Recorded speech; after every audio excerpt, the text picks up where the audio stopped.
ساتوی پسرو وینو دا د شهیدانو کور دا د باتورانو کور دا د باتورانو کور دا د باتورانو کور دا د باتورانو کور ساتوی پسرو وینو دا د شهیدانو کور دا د باتورانو کور دا د باتورانو کور دا د باتورانو کور دا د باتورانو کور. سلامونه ستړي مشه، زه عبدالمتین ستانکزی د دې ساعت خبرونه تاسو ته وړاندې کوم او هیله ده چې تر پایه زما ملتیا وکړئ. د البرز علمي او فرهنګي ادارې د بلخ ولایت د ښوونځیو او دیني مدرسو د استادانو او مدیرانو ترمنځ د رقابتي پروګرامونو په دوام دا ځل هم د شاوخوا 600 زده کوونکو او د قرآن کریم حافظانو ترمنځ د سیرت النبي ازموینه په کلدار ولسوالۍ کې واخیسته. چارواکي وایي د دغه حرکت څخه یې موخه د اسلامي ارزښتونو ترویج کول دي. د بلخ ولایت په کلدار ولسوالۍ کې د البرز علمي او کلتوري ادارې لخوا د دغه ولایت د پوهنې ریاست په همکارۍ د یو شمېر ښوونځیو او دیني مدرسو د شاوخوا 600 زده کوونکو ترمنځ د سیرت النبي ازموینې سیالۍ ترسره شوه. مسؤلینو د دې ازموینې موخه د اسلامي ارزښتونو وده او د اسلام د ستر پیغمبر حضرت محمد مصطفی صلی الله علیه وسلم له سیرت سره د زده کوونکو بلدتیا وبلله. برنامه که از طرف اداره فرهنگی البرز و با همکاری و با هماهنگی ریاست معارف و امریت معارف ولسوالی کلدار اینجا راه اندازی گردیده بود. اینجا تقریبا 600 شاگرد از مکاتب و مدارس اینجا اشتراک نمودند. ورته مهال یو شمېر ګډونوالو د دغه ډول ازموینو له ترسره کېدو هرکلی وکړ او د دغه کتاب لوستل یې د اسلام د ستر پیغمبر له ژوند څخه د خبرتیا لپاره یو اغېزمن ګام وباله.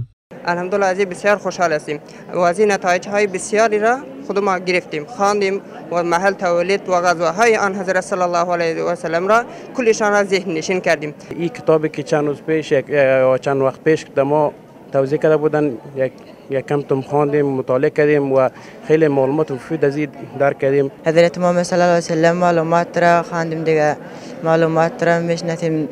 یک کتاب خوب پوچه مانند بسیار شوق میکنه.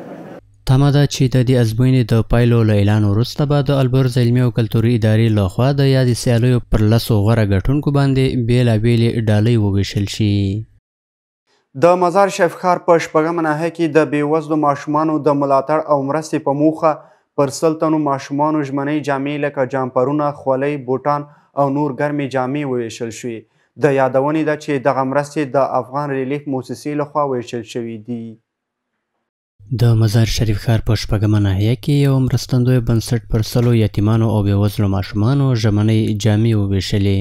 د دې بنسټ د مدیر په وینا دغه مرستې د بېوزلو ماشومانو د ملاتړ او د ژمي له سړې هوا څخه د هغوی د ساتنې په موخه ویشل شوي دي. خوشبختانه در توزیع‌های زمستانی ما الحمدلله امروز در ولایت بلخ در ناحیه ششم گذر پنشیر به 100 تن از اطفال یتیم و بی‌وضاحت البسه زمستانی که شامل جمپر، بوت، دستکش، کلا و گردنبندهای زمستانی بود الحمدلله توزیع کردیم. ورته مهال هغه ماشومان چې له دغو مرستو څخه برخمن شوي دي خوښ دي او ټینګار کوي چې یاد بنسټ باید دغه لړۍ دوامداره وساتي څو نور اړمن ماشومان هم له ورته ګرمو جامو څخه برخمن شي. پدرم که است غریب است، پدرم در یک جای کار میکنه، ما یک وقت جمپر بود چیزا نداشتم. ما از این مؤسسه خیلی خوشحال هستیم و تقاضامند هستیم که در دیگه امثال ما در دیگه بچه ها را کمک کنه. خیلی خوشحال هستم که همین کمک را کردن ما به دیگه اطفالم بکنن. جمپر نداشتم، لباس نداشتم، وقتا ما غریب بودیم، پیش از اینکه کمک ها شده بود بیشتر ما خوشحال هستیم. کمک ها ادامه پیدا کنه، ما جواب خوشحال هستم. چایبی بوتش را نداشتم. د یادونې وړ ده چې په دغو مرستو کې جمپرونه، خولۍ، دستکشې، جرابې، د غاړې دستمالونه او بوټان شامل دي چې د افغان ریلیف مرستندوی بنسټ لخوا د مزار شریف ښار د 8مې ناحیې اړوند د پنشیر په ګذر کې پر یادو ماشومانو وویشل شوې. د بلخ ولایت په دولت آباد ولسوالۍ کې چې څه موده وړاندې د البرز علمي او کلتوري ادارې لخوا له څه باندې 1000 تنو زده کوونکو څخه د سیرت النبي ازموینه اخیستل شوې وه 10 تنه غوره ګټونکي اعلان او ډالۍ پرې وویشل شوې. د بلخ ولایت د دولت آباد ولسوالۍ مسؤلین دغه پروګرام د اسلامي فرهنګ د ودې په برخه کې یو اغیزناکه ګام بولي او د دا ډول پروګرامونو پر دوام ټینګار کوي. آگاهی از کارکرد و فعالیت‌ها و عملکردهای رهبری که در جهان بشریت فرستاده شده به خاطر هدایت راهنمایی انسانها تا زمانی که ما رهبر خود را، قائد خود را و منجی عالم بشریت که من حیث پیامبر به اسم محمد فرستاده شده صلی الله علیه و سلم اگر نشناسیم، ما در بود نظام خانوادگی، در بود نظام اخلاقی، در بود نظام سیاسی ما با مشکل مواجه میشیم. په ورته وخت کې د سیرت النبی سیالۍ یو شمېر زده کوونکو د دې ولسوالۍ په کچه د شفافیت او عادلانه ازموینو د ترسره کول مهم وګڼل او په راتلونکو کې هم د دغه پروګرام پر دوام ټینګار وکړ. الله را سپاسگزارم که بنده را به هر سهم موفق گرداند. همچنین از نظام امارت اسلامی تشکر میکنم و از گروه البرز که خیلی برنامه خیلی خوبی را ارائه کردن که همیشان به خاطر تحصیل فرای علم که به خاطر آسانی تحصیل علم بود دیگه.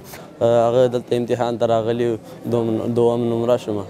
د یادونې ده چې د دغه سیالۍ پروګرام په پای کې د دولت آباد ولسوالۍ د ښوونځیو او دیني مدرسو 10 تنه زده کوونکو د غوره څیرو په توګه وپېژندل شول او یو شمېر ډالۍ پرې وویشل شوې. د ملي تلویزیون قدرمنو لیدونکو دا د دې ساعت خبرونه تر بیا ښې چارې.